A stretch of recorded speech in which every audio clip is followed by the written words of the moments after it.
Seigneur, à jamais. Il n'y a pas de semblable, Seigneur.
Tu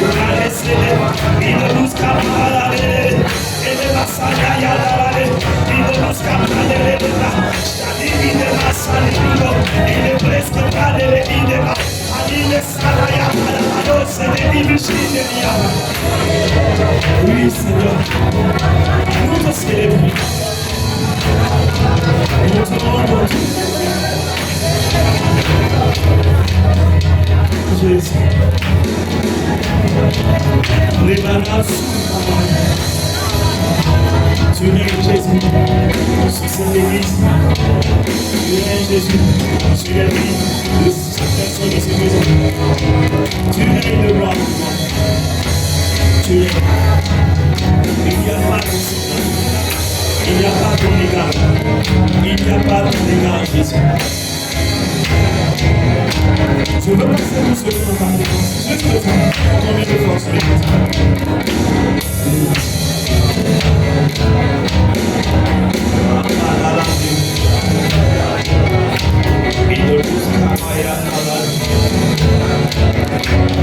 célébrons Jésus.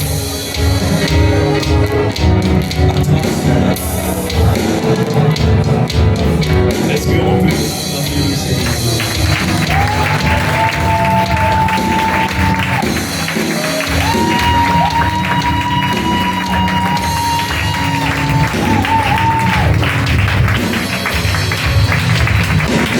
Est-ce que tu peux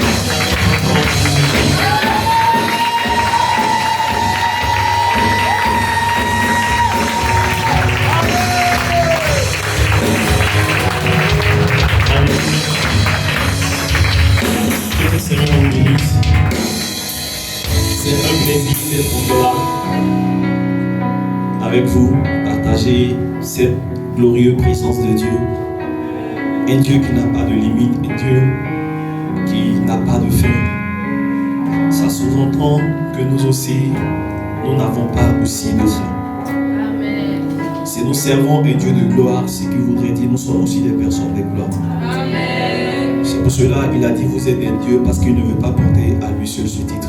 Amen. C'est pour cela qu'il a dit vous êtes co-héritiers avec le Christ. Tout ce que le Christ a est aussi notre partage. Nous servons un Dieu vivant qui n'a plus à être démontré en fait. Une vérité de ce discours. Seigneur, il est Dieu. Il règne de gloire en gloire. Il règne d'éternité en éternité. Amen. Et nous avons décidé de le servir. Amen. C'est la meilleure des décisions. Amen. Que de servir le Seigneur Jésus. J'ai cette joie particulièrement d'être quand on dit les dimanches. Parce que c'est ici que je viens puiser mes forces pour la semaine. Amen. Que Dieu vous bénisse. Amen. Tu peux saluer quelqu'un. Juste avant de bénir la personne. Tu peux bénir quelqu'un juste à côté de toi avant la bénédiction.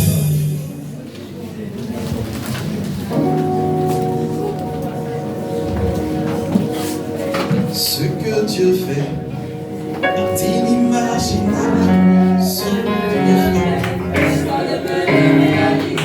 Ce que mon Jésus fait est inimaginable. Ce que Dieu fait, personne ne peut le réaliser. Il nous donne au-delà de ce que nous pouvons penser ou imaginer. Il nous donne au-delà de ce que nous pouvons penser. Ce que Dieu fait est inimaginable. Ce que Dieu fait, personne ne peut le réaliser. Ce que Dieu fait est inimaginable. Ce que Dieu fait, personne ne peut le réaliser.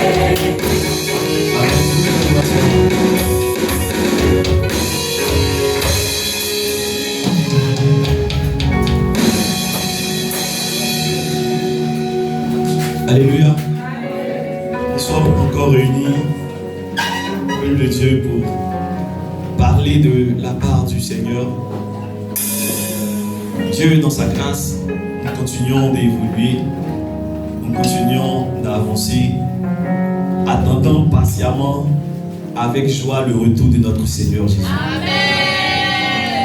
nous mènerons cette bataille jusqu'à ce que le Seigneur ne revienne. Amen. Nous ne serons pas de ceux qui allons laisser la course.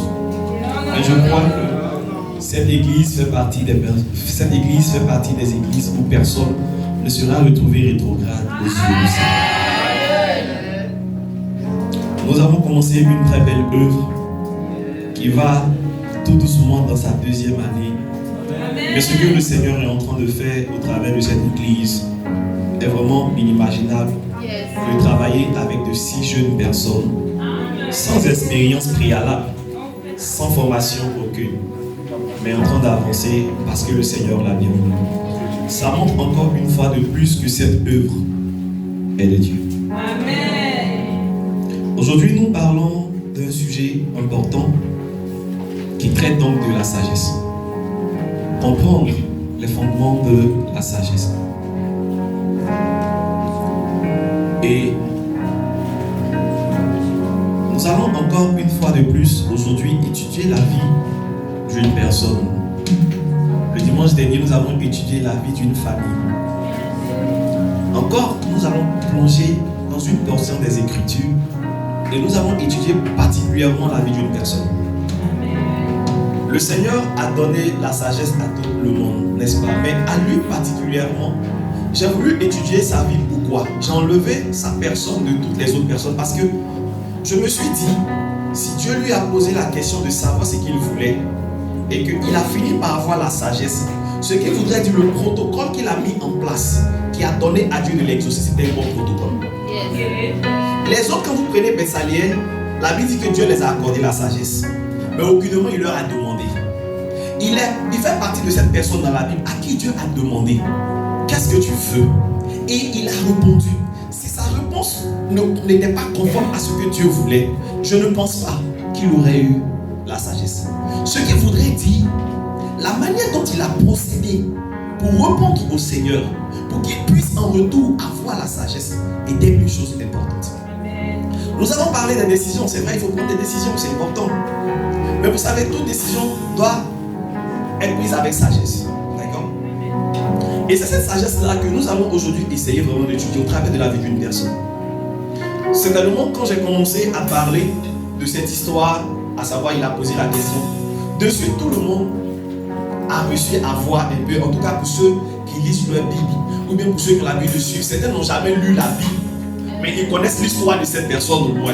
Vous voyez? Donc quand j'ai commencé à parler comme ça, certains ont commencé déjà à savoir.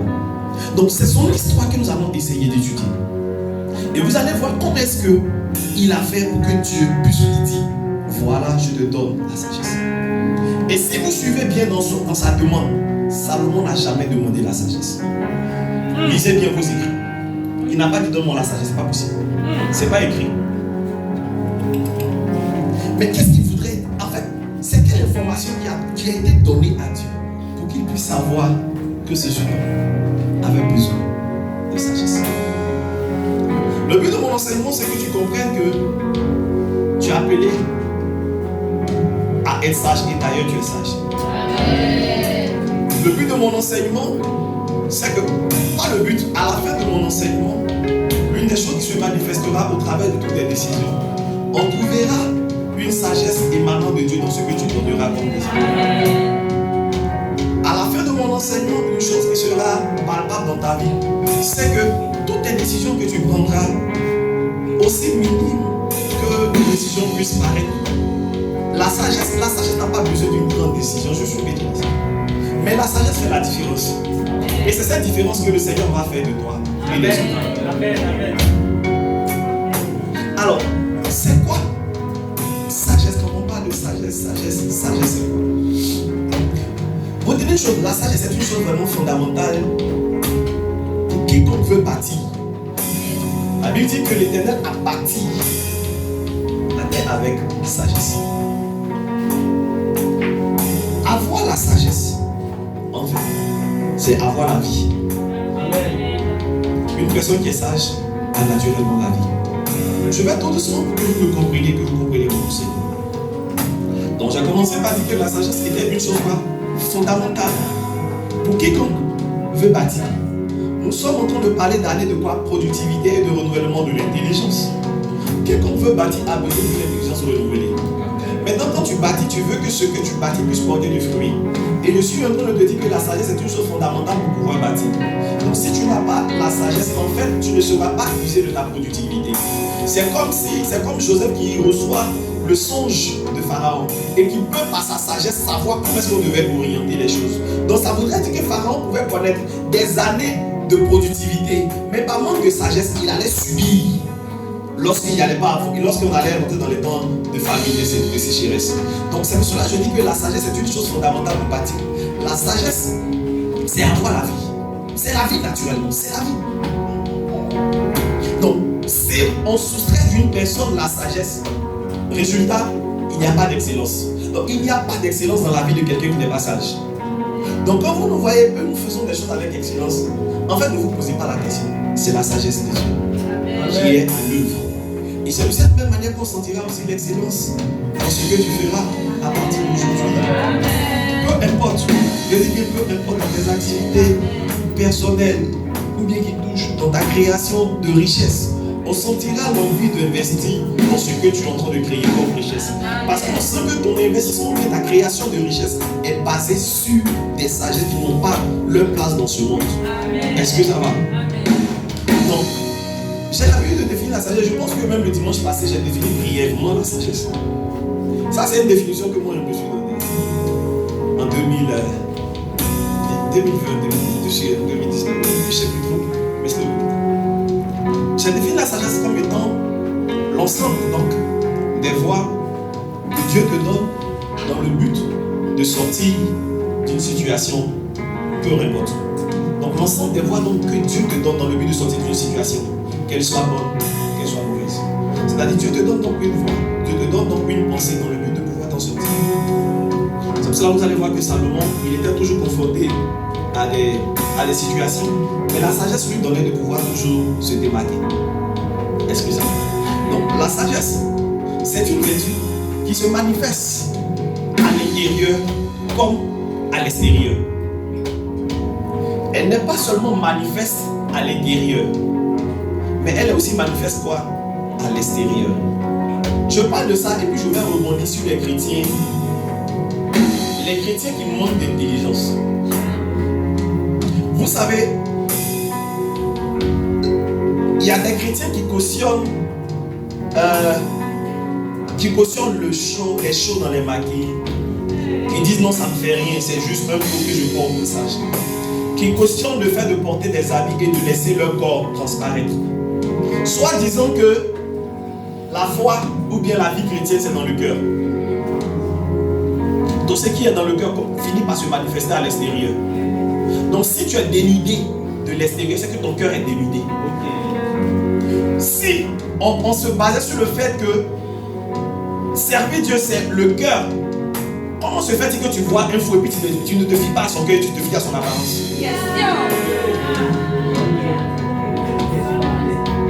Je me pose bien là, ne te fie pas aussi à son apparence, pourquoi tu le fuis?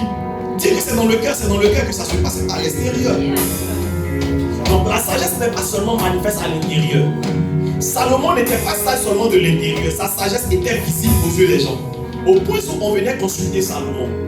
Donc une sagesse n'est pas seulement une chose intérieure, elle est intérieure et elle est extérieure. Si une sagesse ne se manifeste pas à l'extérieur, c'est qu'elle n'est pas encore une sagesse, c'est une folie. Parce que la vraie sagesse suppose que lorsque je suis devenu chrétien et que j'apprends les choses de Dieu, on doit voir ça à l'extérieur. Parce que c'est ce qu'on voit qui attire. Ce qu'on voit, c'est ce qui attire. Est-ce que ça va? C'est de là la Bible parle par exemple que c'est de l'abondance du cœur que la bouche parle. Donc tu ne peux pas parler mal à quelqu'un et puis tu dis avec les chrétiens c'est dans le cœur. C'est que ton cœur même a un problème. Tu ne peux pas te vêtir mal et puis dire non, c'est dans le cœur. C'est pour ça qu'une des choses que le Seigneur a recommandé, c'est de veiller sur notre cœur. Donc, quitter dans ces fanatismes chrétiens qui disent non que la chrétienté c'est dans le cœur. Ça doit être visible. Si c'était dans le cœur, on ne pouvait pas voir Joseph et puis voir l'Esprit de Dieu sur lui. La Bible dit que quand on voyait Joseph, on pouvait voir l'Esprit de Dieu sur sa vie. Mais toi, quand on te voit,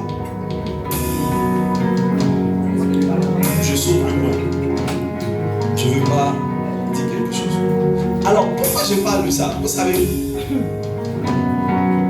en vrai, ne confondez pas après aussi, je vais prendre voilà, la connaissance. La connaissance est différente de la sagesse.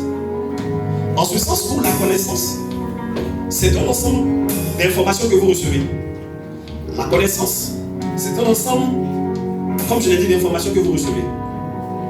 Mais la sagesse, c'est l'application de ces connaissances. Donc tu peux avoir une connaissance, mais manquer de sagesse. En ce sens où tu ne sais pas utiliser. Regardez, quand on fait un devoir de classe, nous tous avons reçu la connaissance comme information.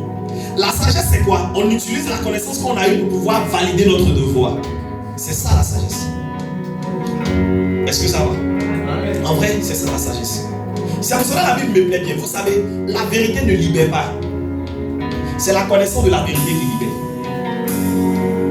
Donc avoir une vérité que Jésus est Dieu ne libère pas. C'est la connaissance de la vérité qu'est Jésus qui est Dieu qui te libère. Sinon, beaucoup de personnes ont l'information sur Dieu. Mais ça ne les libère pas pour autant, ils sont toujours esclaves du péché. Pourquoi? Parce qu'ils n'ont pas encore connu cette vérité. C'est pour ça qu'on ne se limite pas à une information. La sagesse, c'est les choses de la profondeur. Vous savez, Dieu nous a pris et il nous a créé. Si Dieu est une personne de profondeur, il ne peut pas créer ses êtres et puis les faire à la surface. Ce qui voudrait dire, en fait, les vraies choses de Dieu se trouvent en profondeur. J'oublie ce passage là, comme vous pouvez me trouver. Regardez, lorsque Dieu voulait montrer sa gloire à Moïse, il a dit, tiens-toi sur le rocher. Il y a un truc qui était vraiment bizarre. Il dit, lorsque ma gloire va passer, tu seras dans le creux du rocher. Ce qui voudrait dire, en fait, la gloire de Dieu ne se voit pas étant sur le rocher. La gloire de Dieu se voit étant dans le rocher. Et le rocher, c'est qui? C'est Christ. Donc, pour pouvoir connaître la gloire de Dieu, il faut aller dans le creux du rocher. Il faut aller en profondeur avec le Christ et non pas te limiter à la surface. C'est écrit, là, comme vous pouvez trouver, je ne sais pas si vous pouvez trouver, il dit, tu verras ma gloire. Il dit, quand ma gloire va passer, je te verrai dans le creux du rocher. Si vous pouvez retrouver ce passage. Je vous sais très spirituel. Je vous sais très spirituel. Bon, en attendant que la femme retrouve le passage, parce qu'ils vont trouver ce fond, ne me décevez pas. Donc, j'ai dit que nous allons étudier la vie d'une personne, qui est Salomon. Salomon, voilà, merci. Voilà, comme que le Seigneur vous bénisse. On peut monter au verset 21, s'il vous plaît. Regardez. L'Éternel dit, voici un endroit près de moi. Tu te tiendras sur le rocher. On est d'accord? Tu te tiens sur le rocher. On avance. Il dit, quand ma gloire passera, je te mettrai dans ce creux du rocher.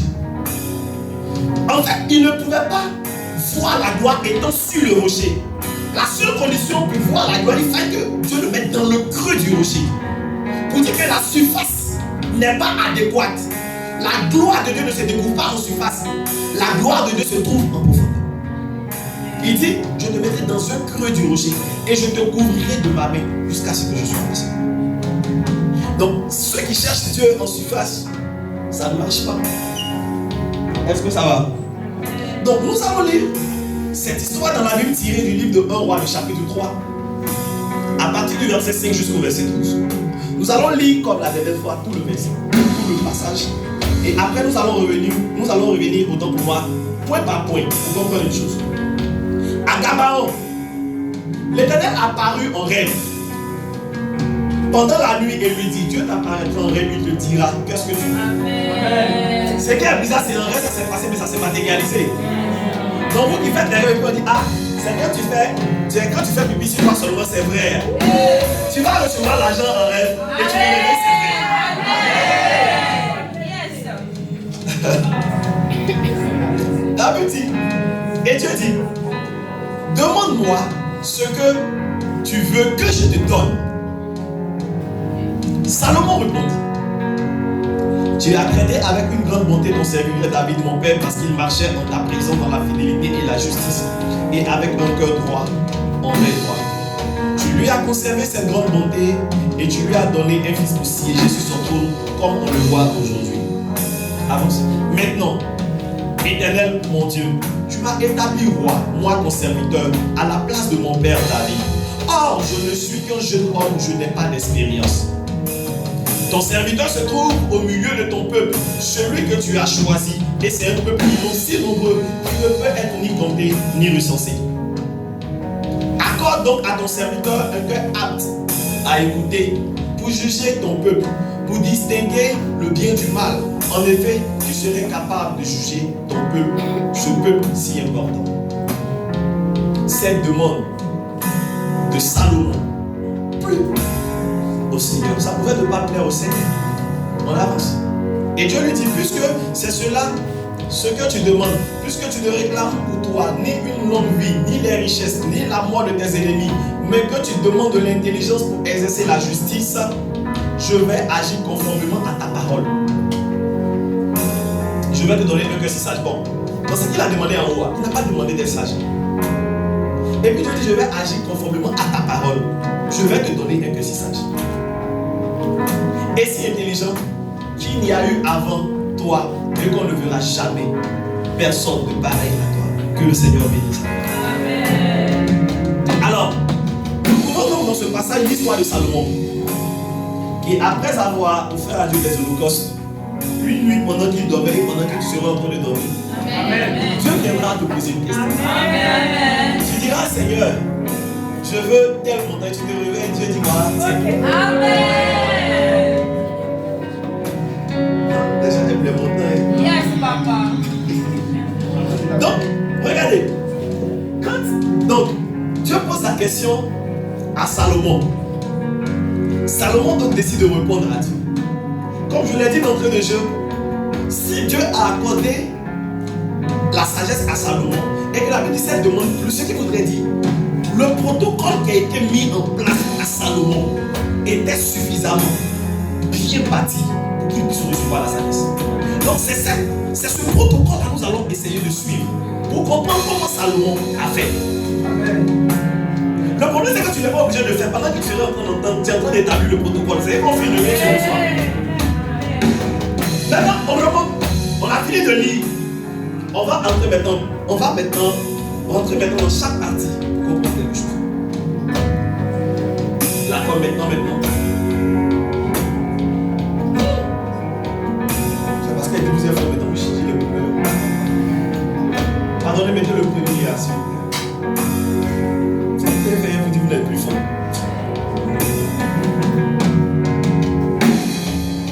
Pourquoi vous changez sur le mot?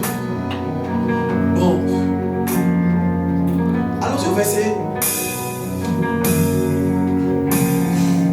Si mon temps est fini, je m'arrête. Là, on va venir poursuivre l'enseignement. À Gabaon, l'Éternel lui apparut en rêve pendant la nuit. Et Dieu lui dit, demande-moi ce que tu veux que je te donne. Allons-y. Salomon répondit. C'est là le premier point. Salomon dit, tu as traité avec une grande bonté ton serviteur David, mon père, parce qu'il marchait en... Regardez, pour moi, Salomon a fait un sujet. Dieu te demande ce que tu veux, tu ne mets pas de ton papa. Ton papa va avoir avec ce que tu demandes. C'est comme si moi il t'appelle, qu'est-ce que tu veux? Ah, le père dit, tu vois, en réalité, mon papa, quand mon papa m'a mis au monde là, non, il a fait ça, il a fait ça, il a fait ça. Bon, en fait, c'est quoi le lien avec ce que je te demande? Suivez-moi très bien. Le Seigneur m'a fait comprendre que c'est vraiment un lien. Et je vais vous expliquer. Merci, fils. Le Seigneur te bénisse. Il est très vigilant, ce protocole là. Tu peux travailler à la CIA, tiens mon premier. Donc, regardez. Il dit, tu as traité avec une grande bonté ton serviteur David, mon père. Parce qu'il marchait dans ta présence, dans ta fidélité, ta justice, tout ça. Pour moi, Salomon avait HS. Parce que Dieu te pose une question frontale. Qu'est-ce que tu veux que je te donne? Tu me parles de ton père.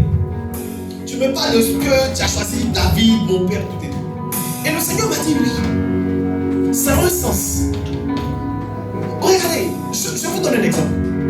Quand vous voulez écrire un mémoire, vous commencez par quoi? Par quoi? Par quoi?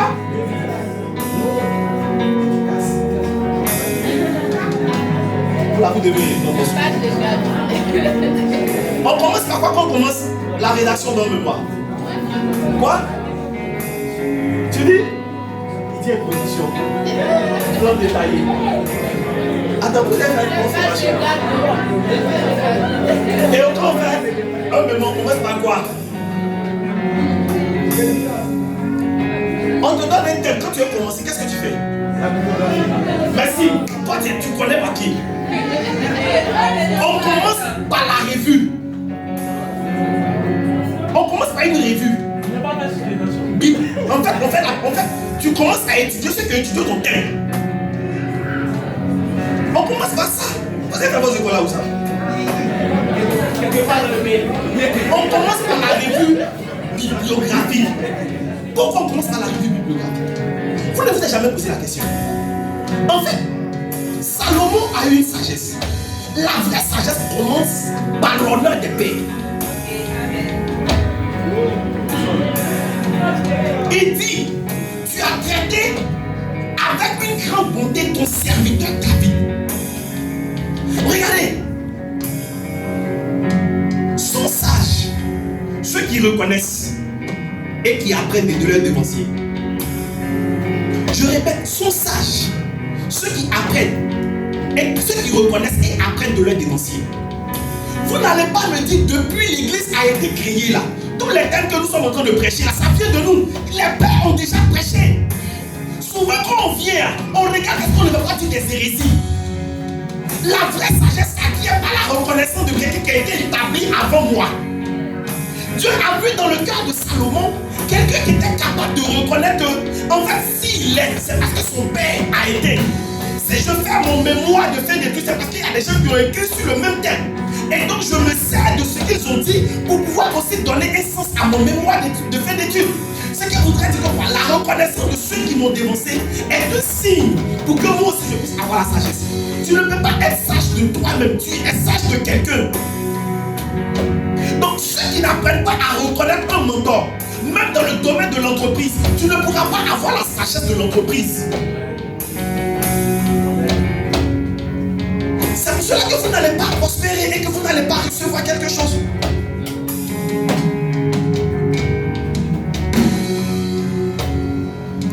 Regardez, ça m'a fait bizarre quand tu m'as dit, quand tu commences, aime-moi, tu commences. Il commence par la revue. Il dit, pourquoi tu commences par la revue bibliographique? Il dit, parce que il y a des gens qui ont travaillé sur le thème. Il dit, voilà, celui qui n'apprend pas à faire, comment on appelle ça, à faire revue bibliographique, il écrit en citant les gens, on dit, tu as fait plagiat et on annule. Ton mémoire. Pourquoi on annule? Parce que tu n'as pas reconnu ce qu'ils ont écrit et que tu as cité comme si c'était toi. Donc, si je peux avoir plagiat dans le monde, ce qui voudrait dire que je peux faire plagiat aussi, spirituellement parlant. Parce que ce n'est pas le monde qui a décidé du plagiat. La reconnaissance est une chose fondamentale pour quiconque veut aller loin.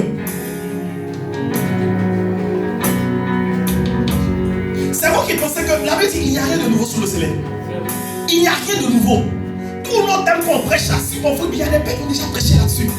Qui vont certainement me donner les mêmes points que nous. Mais pourquoi on le fait? Parce qu'en fait, Dieu en faisant ça, ça montre à Dieu notre côté d'être humble. Notre soif de vouloir prendre. Salomon a su que lui, il n'est rien. Et que en fait, c'est ce qu'il a dit, tu as traité avec une grande bonté ton service. Il n'a pas fait HS. C'était les étapes à suivre pour quiconque veut être sage. Est-ce que tu es prêt à reconnaître? Si tu n'es pas prêt à reconnaître, ton orgueil qui sera poussé. Maintenant, il y a une chose qui m'a fait bizarre. Regardez, et c'est parce que Salomon connaissait comment son papa est. Il dit, parce qu'il a marché en ta présence avec la fidélité. Où Salomon était fidèle dans la marche avec, où David était fidèle. C'est pas le même David qui a tué, qui a sorti avec la femme de son serviteur, qui a tué son serviteur.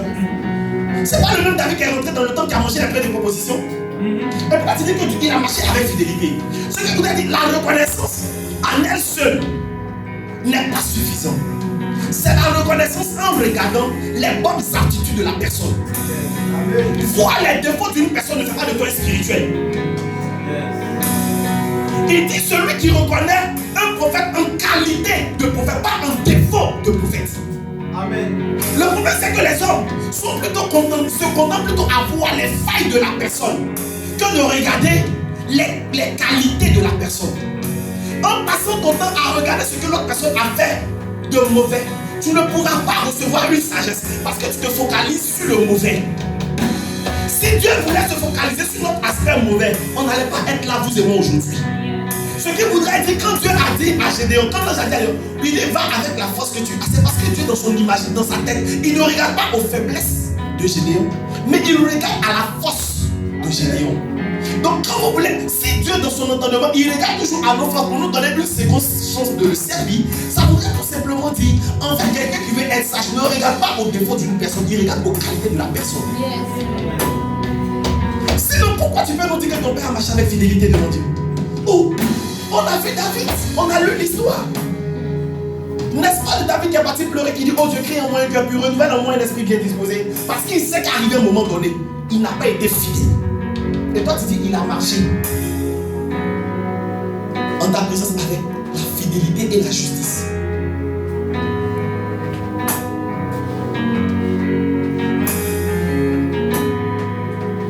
Je dis, ils sont sages. Ceux qui savent reconnaître et apprendre cette évancier. Si vous sautez cette étape, vous ne pouvez pas. Peu importe où vous priez, c'est pas possible. Je dis, c'est la seule personne à qui Dieu a posé la question de façon frontale dans la Bible. Que veux-tu? Et puis sa manière de répondre lui a donné la sagesse. Ce qui voudrait dire les étapes procédées par Salomon étaient vraiment adéquats pour recevoir de la sagesse.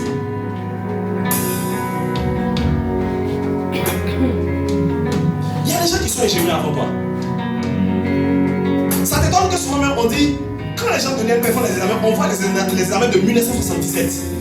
Ça voudrait dire qu'avant que toi tu ne sois, il y a des gens qui ont été, quand toi tu vois. En fait, ça veut dire la sagesse qui est là aujourd'hui, là, elle n'émane pas de bon, ça vient de quelqu'un. Tant que vous n'avez pas l'humilité de cœur d'apprendre et de reconnaître, vous n'allez jamais recevoir la sagesse.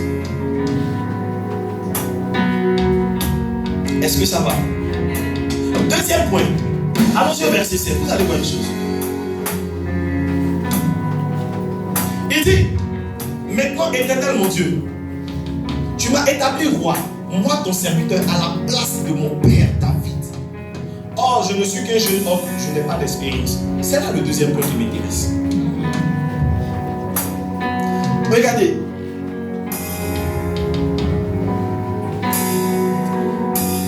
Faut prendre Proverbe 11, verset 2. Je crois. Je vais voir quelque chose. Soit 10, 2. Proverbe 11, 2.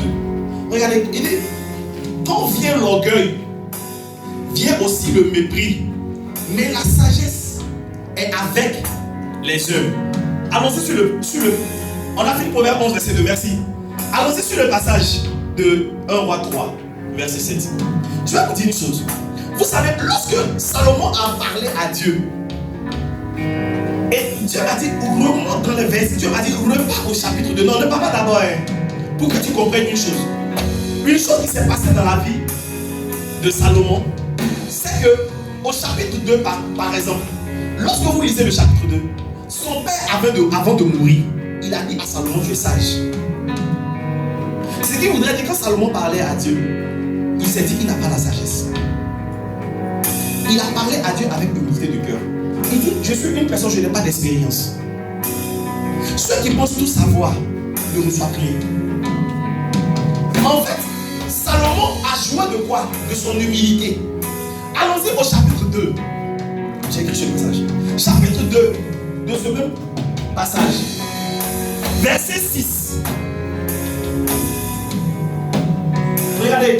Il dit, c'est son père qui lui parlait. Donc, deuxième point, c'est l'humilité. On a fini avec l'honneur. Regardez. Il dit, tu agiras conformément à ta sagesse. Ce que voudrait dire, le petit était sage. Et il dit, tu ne laisseras pas ses cheveux blancs descendre en paix au séjour de moi. Il parlait de son frère. Allons-y au verset 9. De ce même passage, de ce même chapitre. Il dit, mais désormais, ne le laisse pas impuni, car tu es un homme sage. C'est Salomon qui dit, c'est David qui dit ça de Salomon. Il aurait pu dire, mon père m'a dit, je suis sage, augmente ma sagesse. Il aurait pu dire, mon papa m'a dit qu'il était sage, donc ce que je veux, c'est que tu doses un peu. Mais il dit, je ne connais rien. Alors, au chapitre 3, il dit, je suis une personne sans expérience. Une personne qui n'a absolument rien. C'est-à-dire, tout ce que son père a dit, parce que c'était faux. Mais quand tu te présentes devant une autorité supérieure assez de ton père. Tu ne viens pas remettre en avant tout ce que ton père t'a dit. Non, tu vas voir un autre homme de Dieu. Non, on va pas dire que c'est prophétiser, je sais parler en langue. C'est pas sage. Il ne peut plus rien t'apporter. Parce que tu mets au devant ce que tu es déjà. Ah non, papa, je suis venu t'écouter. Parce que je veux vraiment apprendre. Ça, c'est un cœur humble. C'est l'humilité qui fait que les gens sont sages. On a lu dans le livre de Proverbes que quoi? La sagesse se trouve auprès des gens qui sont humbles. Donc, ce qui voudrait dire qu'une personne qui n'est pas humble ne peut pas être sage. Maintenant, quand j'ai étudié le mot humilité, vous savez, le mot humilité tire son origine grecque de humus, qui parle de terre, la terre. Maintenant, la question que je pose, Dieu s'est basé sur quoi pour donner une forme à l'homme? Quand on parle de terre, on parle de terre poussière.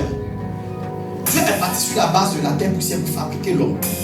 Ce que voudrait dire une personne qui est humble, c'est une personne qui se reconnaît de façon informe. Elle n'a pas de forme, donc Dieu lui donne une forme. Et c'est parce que quelqu'un est en train de comprendre ce que je suis en train de dire. J'ai dit que l'humilité dit son origine du mot grec qui parle de humus, qui est lié à la terre. Donc ça veut dire quelqu'un qui est humble là, il se reconnaît comme étant terre, il se reconnaît comme étant poussière, il n'a pas de forme. Or la Bible dit c'est parce que la terre était informe et vide que Dieu lui a donné une forme. Amen. Donc le fait d'être humble, c'est le fait d'être informe et vide. Donc Dieu me donne une forme et il me remplit. Si la terre avait une forme, Dieu n'allait pas lui donner une forme. Dieu a donné une forme à une terre qui était, c'est pourquoi on parle d'informe. Elle n'avait pas de forme. Le problème c'est que toi tu t'es déjà donné une forme. Quand tu te donnes une forme, on ne peut plus te donner une forme parce que tu t'as donné une forme. Donc c'est comme si en fait l'humilité de Salomon vis-à-vis de Dieu lui a donné des Seigneur, je ne suis que terre, façonne-moi. Je ne suis que poussière, façonne-moi. C'est pour ça qu'on parle de l'humilité comme généralement on parle de faire de sa baisse. C'est parce que la poussière c'est une bassesse. Donc c'est de cette bassesse là que Dieu te forme pour te donner une forme pour que tu sois présentable. Donc quand quelqu'un ne se reconnaît pas poussière, Dieu ne peut pas prendre la peine de le former pour lui donner une forme et remplir la personne comme il se doit. Et c'est l'une des choses que Salomon a bien compris. Troisième chose. Allons-y au verset 8. Pardon. Il dit ton serviteur se trouve au milieu de ton peuple, celui que tu as choisi. Et c'est un peuple immense, si nombreux, qui ne peut être ni compté, ni recensé. Laisse ce passage affiché, laisse ça là. Je prends l'histoire rapidement de Néhémie. Lorsque Néhémie a appris que les remparts étaient tombés, la première des choses, la Bible dit que Néhémie, il est parti, il a pleuré, il a demandé pardon à Dieu, pour le peuple de Dieu, pour lui-même. Ici, Salomon a fait une chose, quand le Seigneur me parlait, il dit, généralement les gens ne sont pas sages parce qu'ils ne considèrent pas ce pourquoi ils cherchent la sagesse. Je vous explique. Donc ici, c'est le respect et la considération des autres. Regardez, il a considéré le peuple que Dieu lui a donné. Je prends un exemple pour que vous compreniez. Si vous voulez avoir de la sagesse, considérez ce pourquoi vous voulez avoir la sagesse. Considérez les personnes sur lesquelles vous voulez avoir la sagesse. Considérez le travail pour lequel vous voulez avoir la sagesse. Parce que les gens veulent avoir la sagesse juste pour paraître pour dominer. Mais lui, il n'était pas dans l'optique de dominer parce qu'il a considéré le peuple que Dieu lui a donné. Donc quand vous mettez en avant la considération de ce pourquoi vous voulez la sagesse, Dieu se dit que quoi, si vous avez la sagesse, vous ne serez pas là pour détruire ce pourquoi vous avez demandé la sagesse. C'est ça, il dit, je me trouve au milieu de ton peuple. Un peuple immense et nombreux. Il avait de la considération pour ce peuple pour lequel il était en train de faire une demande. S'il a mis ça là, il n'a même pas encore commencé à demander quelque chose. Ce qui voudrait dire la considération de ce pourquoi je veux la sagesse est une chose fondamentale. Quand tu veux la sagesse pour tes études, quand tu veux la sagesse pour ton travail, quelle considération tu as pour ton travail? Tu ne peux pas dénigrer ton patron au travail. Tu ne peux pas dénigrer tes responsables à l'école. Elle peut vouloir la sagesse pour réussir dans tes études. Non, ça ne marche pas. Ça ne marche pas. Parce qu'il y a des gens qui cherchent la sagesse pour contredire leur professeur en classe. Juste ça. Pour qu'on sache qu'ils sont forts ou bien qu'ils ont une connaissance. Ou bien pour se faire remarquer au travail afin d'avoir une promotion. Je ne cherche pas la sagesse dans le but de me monter. C'est pour cela que l'humilité est une chose importante. La considération de mon patron, la considération de l'entreprise dans laquelle je me trouve, quand je la considère et que je pense que c'est l'environnement que Dieu me donne pour pouvoir impacter, je ne prends pas cette entreprise mais ce travail-là du réveil de la main. Non. Je dois avoir une considération pour le travail que Dieu me donne. Je dois avoir une considération pour l'école dans laquelle Dieu a décidé de me mettre. Cette considération est une chose fondamentale. Tu ne peux pas dénigrer un professeur et puis vouloir recevoir de lui. Un professeur que vous avez du mal à aimer ou que vous ne considérez pas, généralement les choses ne passent pas. On a eu tous des professeurs de maths qui étaient vraiment gentils. Parce que vous avez eu une autre image de ce professeur, facilement tu le sais. En fait, tu ne comprends pas la difficulté de des maths. Vous avez trop d'appréhension sur un travail, sur des personnes. Quand on veut conduire, on veut former des personnes, on reconnaît que ce sont les enfants de Dieu. Et on a de la considération pour eux. Cette considération part du fait qu'on se dit, ah c'est une âme, si elle est super. Non, ça ne va pas m'arranger et Dieu ne va pas aimer. En fait, cette considération fait que Dieu sait que je considère l'âme. Il me donne donc une sagesse pour que je puisse conduire l'âme et que je puisse gérer l'âme pour ne pas que l'âme puisse se perdre. Est-ce que ça va? Avançons. Allons-y au chapitre, au verset 9. Regardez. Il dit, accorde à ton serviteur un cœur apte à écouter pour juger ton peuple. Tu peux afficher la version plus seconde, 19-10. C'est pas que cette version n'est pas bonne, mais je veux qu'on comprenne une chose. Vous voyez, il dit, accorde donc à ton serviteur un cœur intelligent pour juger ton peuple, pour discerner le bien du mal. Car qui pourrait juger ton peuple, ce peuple si nombreux? Affiche-la, tu as la version d'Abi.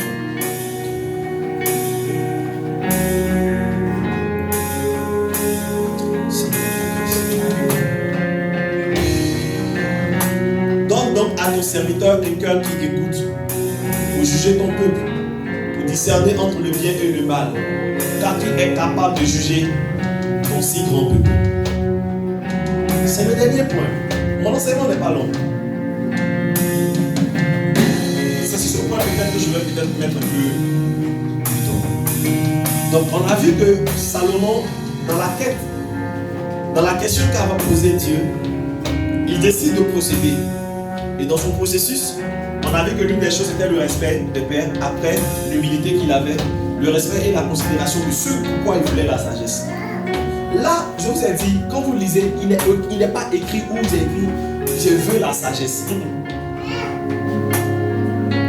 On a lu dans la version Louis II, dans la version d'Abi. Dans la version Louis II, il dit un cœur intelligent. Mais Dieu lui a donné la sagesse. Vous voyez, ce que Salomon a demandé ici, c'était fondamental pour avoir la sagesse. Il a demandé à Dieu, Seigneur, donne-moi un cœur intelligent. Et ça, c'est le dernier point. Et je vais vous expliquer pourquoi il a demandé un cœur intelligent. Il a demandé un cœur intelligent. Dans le livre, affiche-moi la version Louis II. Il dit, accorde à ton serviteur un cœur intelligent pour juger ton peuple. Et quand on suit la Bible dit, celle ne demande plus au Seigneur. Vous savez, la vraie sagesse naît d'un bon cœur. La vraie sagesse naît d'un bon cœur. Prenons Proverbe chapitre 4, le verset 23. Et nous allons prendre Luc chapitre 6, le verset 45. Je vais vous expliquer quelque chose. On va revenir sur ce passage après.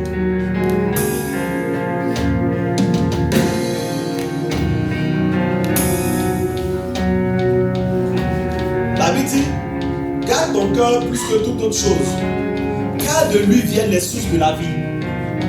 Je me rappelle quand j'ai commencé, j'ai dit que la sagesse, c'était quoi? C'était avoir la vie.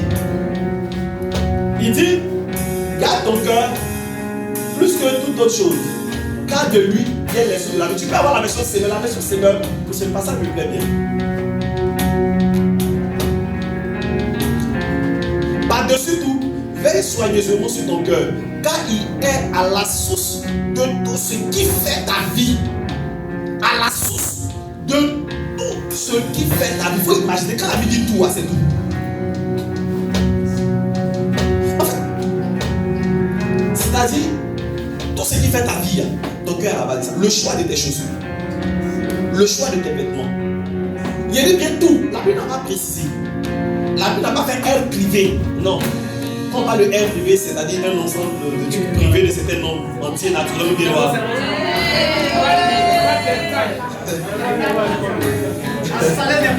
Ouais, effectivement. Il y a un homme de Dieu qui a dit une fois, quand il est venu à l'école de l'esprit, que pour connaître bien la parole de Dieu, il faut être fort en français, puis il faut être fort en maths. L'homme de Dieu a dit c'est. Il dit, veille par-dessus tout. Par-dessus tout, veille soigneusement sur ton cœur. Car il est à la source de tout ce qui fait ta vie. Annoncé dans le livre de Luc chapitre 6, le verset 45. Ça, tout le monde connaît. Mais c'est certainement que vous ne savez pas qui c'est avant. Quand vous allez dire, affiche-moi la version Seigneur. Voilà, il dit, je lis, l'homme bâtit de bonnes choses du bon trésor de son cœur. Et le méchant tire de mauvaises choses de son cœur. Des mauvaises choses de son mauvais trésor. Car c'est de l'abondance du cœur que la bouche parle. Je voudrais dire ici que cette histoire de chrétienté, c'est dans le cœur, c'est pas suffisant. Parce que si c'est de la bouche du cœur que la bouche parle, si c'est de l'abondance du cœur que la bouche parle, c'est que vous allez, si tu es vraiment chrétien à l'intérieur, ta bouche allait professer cette chrétienté. On allait pouvoir voir. Donc ce verset-là déjà, ça annule toutes les personnes qui disent non, la crainte Dieu, c'est. Donc c'est un ensemble de définitions privées d'eux. Pourquoi je pense ça? Regardez, vous allez comprendre la vie de Salomon.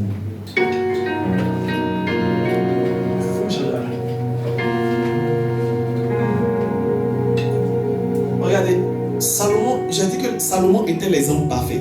Là, je prends mon temps pour vous faire comprendre une chose. Salomon n'a pas terminé dans la sagesse. Là, je prends mon temps pour vous faire comprendre une chose. Ça voudrait dire que Salomon qui avait mis le protocole en place pour pouvoir avoir la sagesse, il y avait une chose qui était fondamentale et c'est le dernier point qu'il avait souligné à Dieu. Il a dit, Seigneur, donne-moi un cœur intelligent. En fait, un cœur intelligent, en effet, prend effet lorsque le cœur écoute. Un cœur n'est plus intelligent lorsqu'il arrête d'écouter. C'est soit dans la version d'Arby, il a dit, donne-moi un cœur qui peut écouter. L'intelligence s'arrête là où l'écoute s'arrête. L'intelligence s'arrête là où les gens arrêtent d'écouter. Quand tu arrêtes d'écouter un professeur, tu ne peux plus être intelligent. Il a dit dans la version, allons-y, dans la version d'Arby, il dit par exemple, donne un cœur qui écoute.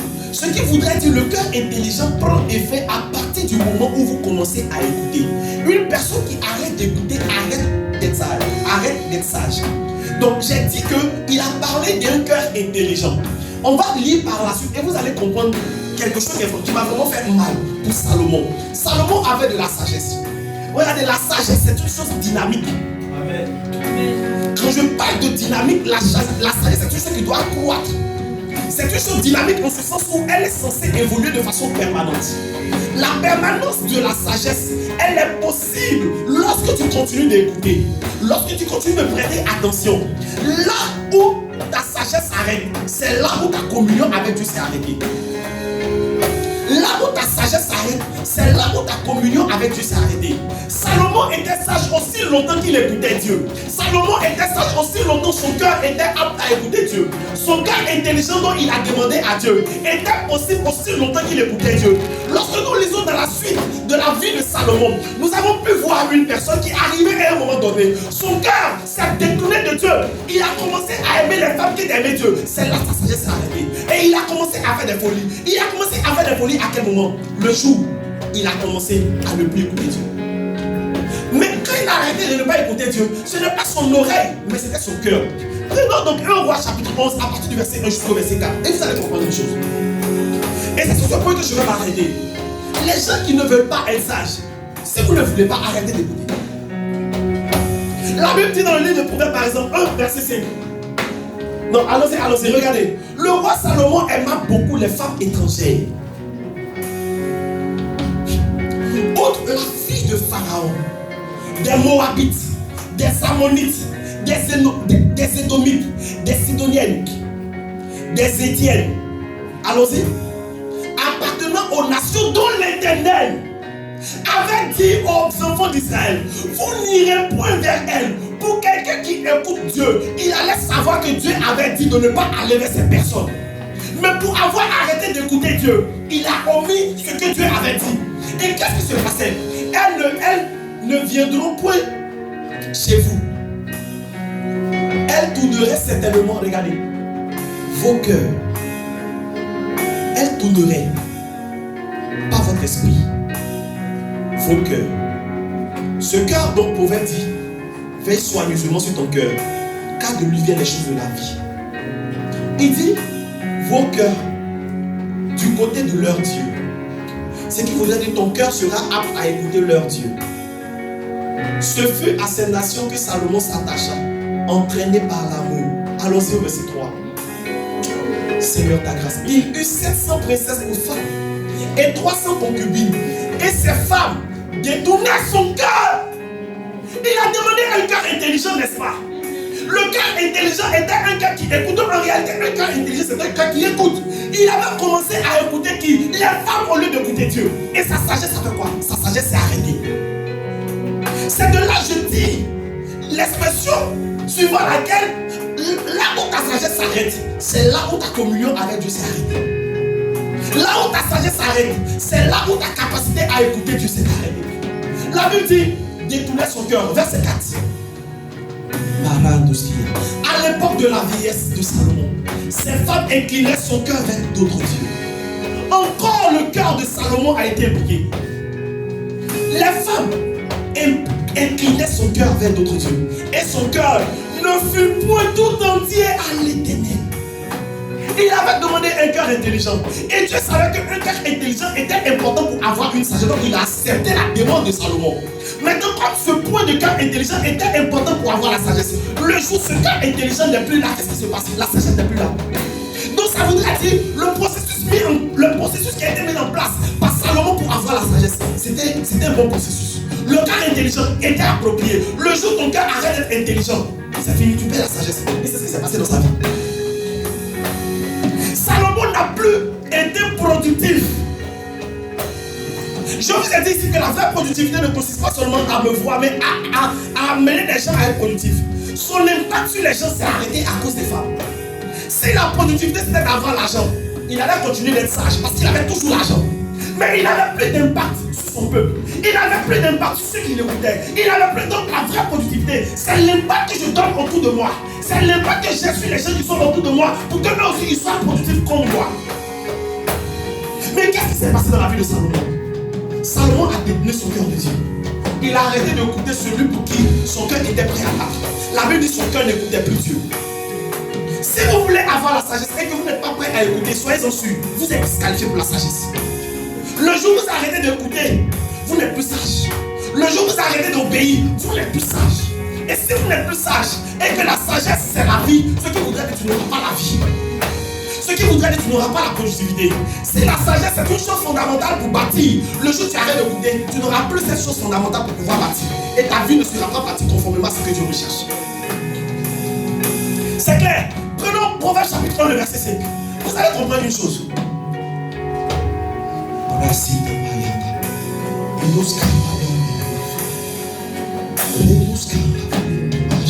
Regardez. Que le sage écoute. C'est comme s'il écoute et affilié à la sagesse.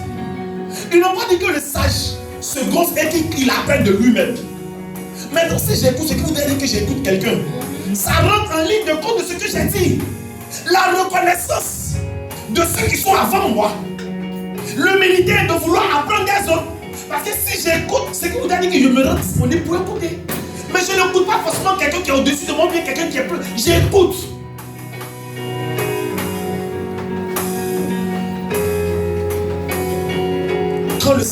Que le sage écoute et il augmentera son savoir. Prends Proverbe chapitre 13 verset 1. Seigneur, ne nous prive pas de cette grâce. Quelle la sagesse. Regardez Proverbe chapitre 13, verset 1. Un fils sage écoute l'instruction de son père. Ce qui voudra dire le jour où tu arrêtes d'écouter l'instruction, tu n'es pas sage. L'instruction de Dieu est censée nous conduire à la sagesse. La Bible dit que je t'instruis pour ton bien.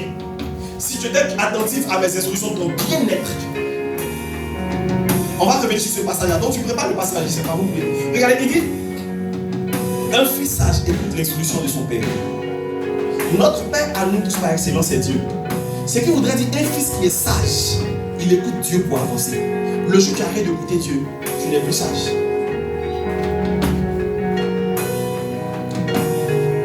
Proverbe 19, verset 20. Ce passage-là, ça m'a bien plu. Quand je le lisais, Proverbe 19, verset 20. Regardez. Écoute les conseils et reçois l'instruction. Regardez. Afin que quoi? Tu sois sage dans la suite de ta vie. Ce qui voudrait dire dans la suite de ta vie, arrivé à un moment donné, tu peux ne plus être. C'est pour cela que j'ai dit la sagesse est dynamique, évolue. Si on peut perdre la sagesse dans la suite de la vie, ce qui voudrait dire que c'est une chose, on dit Jésus croissait en statut en quoi? En sagesse.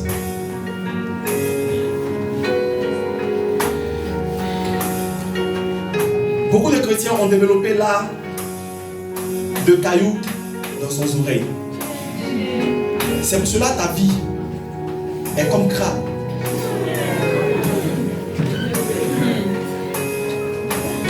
En vrai, il n'y a jamais un sage qui est pauvre. Jamais. Si tu es pauvre, tu sais que tu n'es pas sage. Si tu es pauvre et que tu manques de sagesse, c'est qu'il y a un moment donné, tu n'as pas su écouter quand il fallait écouter. C'est pas moi, c'est la Bible. La Bible dit écoute les conseils et reçois l'instruction afin que tu sois sage dans la suite de ta vie. Salomon n'a pas été sage dans quoi? Dans la suite de sa vie. Pourquoi? Arrivé à un moment donné, il a arrêté d'écouter. Il a arrêté d'écouter.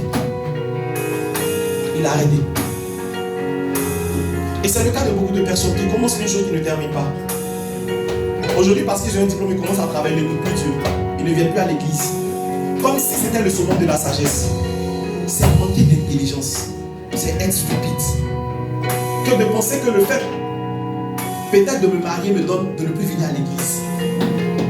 Les gens venaient à l'église juste pour se marier. Depuis qu'elles sont mariées, elles trouvent qu'elles doivent trop prendre soin de leur mari, elles doivent laver les habits. C'est dimanche qui est devenu jour de l'esprit. Il n'y a pas de principe dans la vie. Ça montre combien de fois vous n'êtes pas prêt à écouter Dieu. Parce que tu as commencé à travailler pour combien de nuits. Tu n'es plus prêt. Toi qui étais avant prêt à écouter lorsqu'on te parle, aujourd'hui qu'on te parle, tu trouves que tu as trop d'argent, tu ne peux pas écouter parce que tu peux te permettre de payer un euro.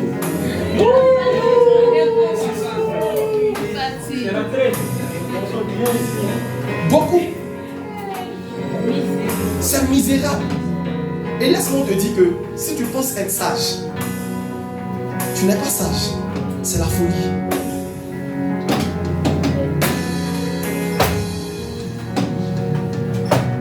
Voici le frère, c'est malgré qu'il est marié, il quitte le courant pour venir chanter. Il était parmi les chantres. C'est pas parce qu'il n'est plus parmi les chantres qu'il ne doit pas venir à l'église. Il vient chaque jour avec son épouse. C'est quelqu'un qui est intelligent. Il pouvait dire non, j'ai assez de bas après les pères, donc s'il ne me bat, je vais. On peut couper. Cette parole. Très dur. Non mais en vrai il y a des gens comme ça parce que bon ils travaillent, ils connaissent le niveau de vie de leur père, donc on leur parle maintenant des coups. Ils font ce qu'ils veulent. La sagesse est arrêtée ce même jour. Afin que tu sois sage dans la suite de ta vie. Donc tu peux être sage pour juste un instant. Les fois où tu étais sage, c'est le jour où tu as écouté. Vous avez retrouvé le passage d'Ésaïe. Disant le Seigneur t'instruit, c'est pour ton bien. Si tu t'es attentif à mon commandement, ton bien-être coulerait comme des fleurs d'eau. C'est écrit, je t'instruis si tu veux fouiller pas dans la version du second.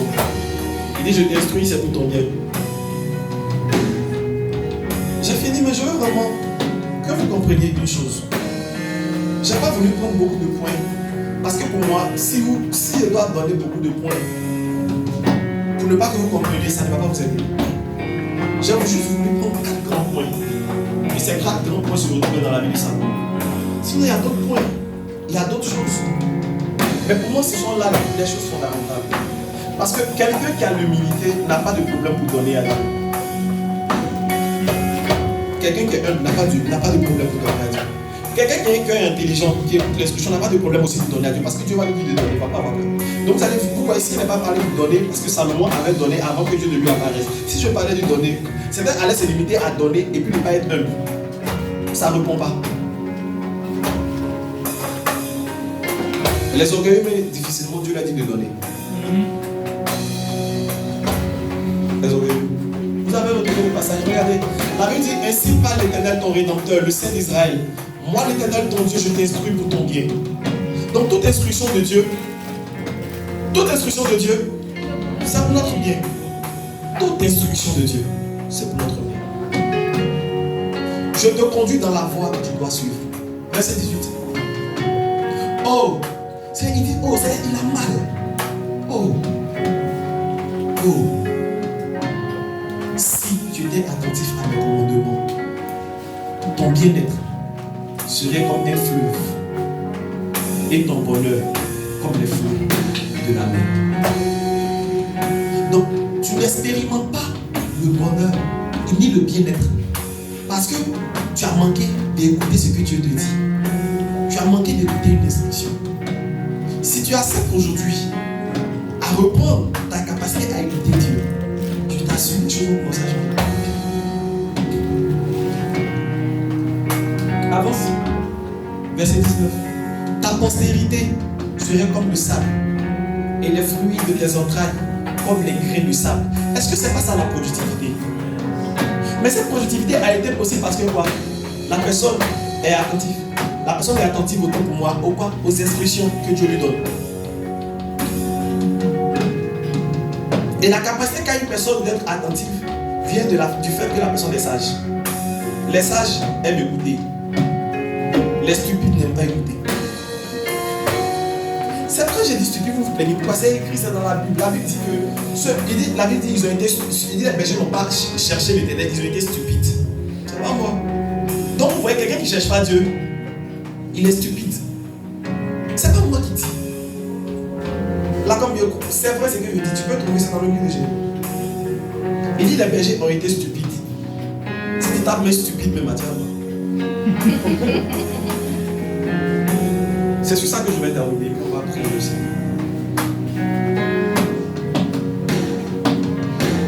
Seigneur, Alléluia, Fabio.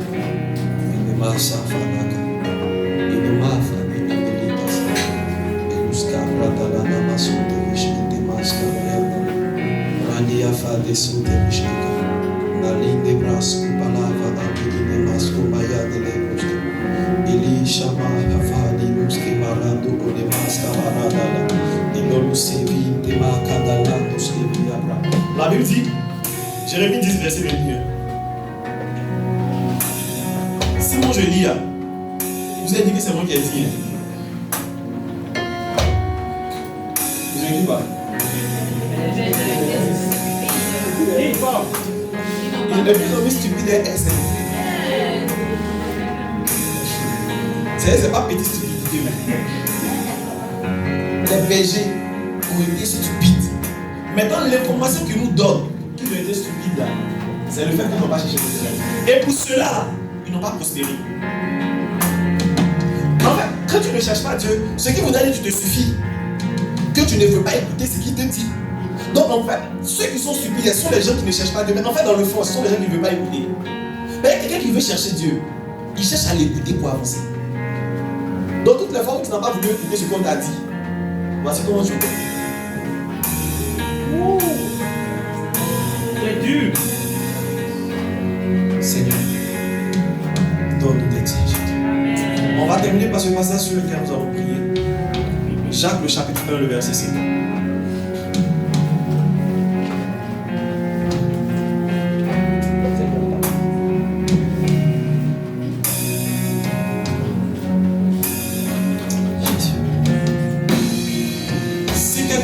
vous manque de sagesse, qu'il la demande à Dieu, qu'il donne à tout simplement et sans reproche, et elle lui sera donnée. Si quelqu'un d'entre vous manque de sagesse, qu'il la demande à Dieu, qu'il donne à tout simplement et sans reproche, et elle lui sera donnée. Salomon a demandé tout simplement, et Dieu lui a donné. Dieu a fait confiance à Salomon en lui donnant. Il n'y a pas de problème, moi je peux te donner la sagesse. Mais comme c'est une chose dynamique, arrivé à un moment donné, le cœur intelligent que tu as demandé, si ça s'arrête, c'est comme en fait des algorithmes. Quand tu enlèves une ligne, c'est fini. En fait, ça ne peut plus marcher. Tu m'as demandé la sagesse, non. Tu as mis tout en place. Le jour où Dieu s'enlève là, tu arrêtes d'être sage. Dieu n'a pas de problème à te donner la sagesse. Le problème n'est pas de Dieu, le problème est de toi. Et il dit, si quelqu'un d'entre vous manque de sagesse, qu'il la demande. Je pense que moi, et je ne suis pas encore sage. Je n'ai pas la sagesse qu'il faut. Nécessairement. Je ne pense pas. Parce que si j'étais sage, il y a beaucoup de choses dans ma vie qui auraient connu de l'évolution. Donc c'est pas parce que je tiens le micro que je prêche que ça veut dire que je suis sage. Je suis sage sur cette domaine. Et comme dit Jacques, je pense que je vais demander la sagesse en ce matin à Dieu. On a compris que la sagesse c'est la vie. Et que la sagesse étant donnée à une personne, la personne arrive à avancer, à progresser facilement. Si tu ne progresses pas dans ta vie, c'est juste l'information suivant laquelle tu n'as pas de sagesse. Et sur la base de ce que Jacques dit, nous allons prier le Seigneur. Tu vas demander à Dieu, tu vas supplier à cette sagesse.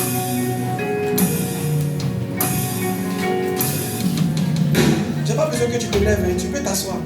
Même pas, tu n'as pas besoin de te lever. Je veux que chacun d'entre nous prenne conscience personnellement de là où il est en train de partir dans sa vie. Tu ne peux pas vouloir être productif et puis jusqu'à ce jour, tu ne cherches pas vraiment à écouter Dieu. Je veux que toi-même, tu fasses une réflexion. En fait, tu t'examines toi. Est-ce que tu penses être sage?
Pour l'exécuter. Et Jacques nous dit, si quelqu'un manque de sagesse, qu'il demande simplement. Aujourd'hui, nous voulons, en toute humilité, te demander, te donner. Je peux voir ta grâce répondre. Je peux voir ta grâce se répandre dans cette église. Pour faire cette grâce. Je vois comme une image de la chambre haute où les langues descendent, donnant la sagesse à chaque personne. Père, nous avons besoin de sagesse pour bâtir cette église. De sagesse pour bâtir les âmes. De sagesse pour bâtir notre vie. Te cherche. Toi, seul est le désir de mon cœur et lui. Pour ta gloire. Mon âme soupire après toi, Jésus-Christ. Mon âme Près-toi et moi. Mon esprit te cherche, Jésus, pas quelqu'un d'autre. Te cherche. Te cherche. Te cherche, Jésus. Le désir. De mon cœur.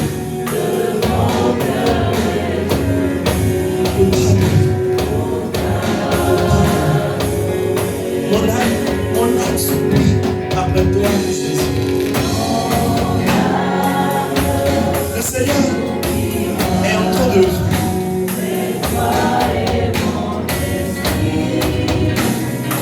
je veux que tu sois conscient et que tu demandes cette sagesse simplement Dieu. Sans la sagesse, tu ne peux pas aller loin toi seul.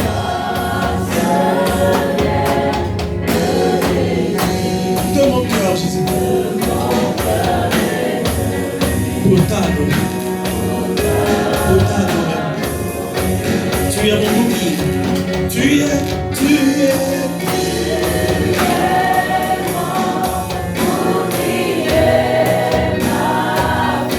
Le roc sublime.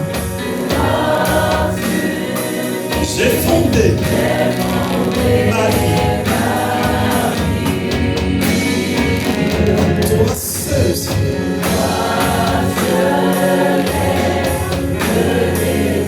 de mon cœur.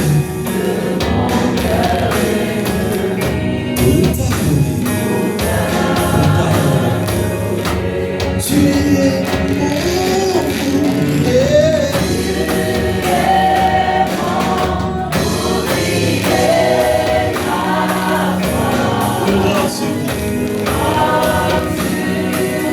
j'ai fondé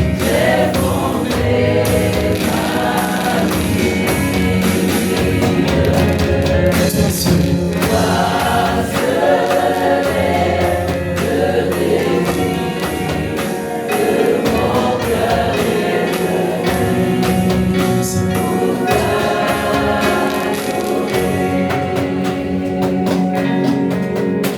Seigneur, répands ta grâce.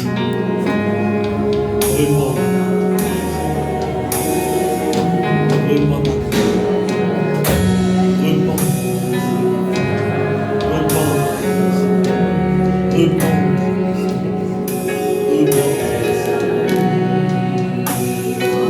si quelqu'un manque de sagesse, il demande.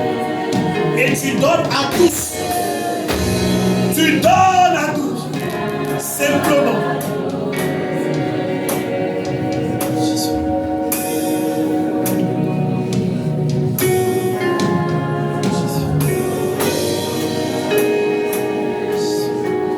Je veux que tu continues de parler à Dieu.